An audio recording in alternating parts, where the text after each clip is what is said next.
a lot of people have quoted me, I've talked about in the past, a 5-digit XRP.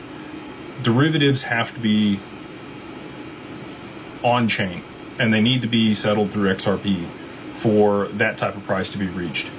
We're a ways out from that. We are going to have the stock market tokenized this year. We're going to have back-end settlement of the stock market through Project Ion and the DTCC. You've got Canton Network coming out strong for the tokenization of the stock market.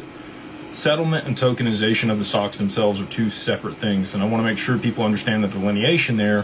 When I went to Swell this year, we got to watch Monica Long interview the president of NASDAQ, and when she did, she talked about exactly this: back-end settlement, reconciliation of the trades on the stock market. And that is the first application for distributed ledger technology that they are going to use. Again, Project Ion, developed in cooperation between DTCC and R3 is finalized, been running in tandem since August of 2022. So you got a long time that's actually been working. And I do believe that is absolutely what they're going to use to settle the back end of the stock market. You just need enough liquidity in XRP to be able to start settling those transactions. This all goes back again to the domino theory. If you guys have been living under a rock, just at a high level before we get into the questions, because I have a really good super chat here.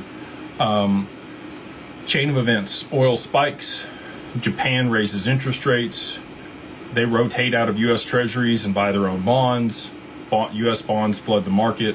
We have the stablecoin bill passed here in the U.S., so we have banks and institutions that will soak up those treasuries as they flow onto the market, because the demand here for issuing stablecoins will be high. It's around $2.3 trillion total globally.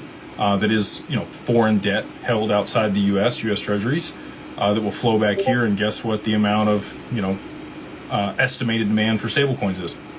$2.3 trillion, exactly the same.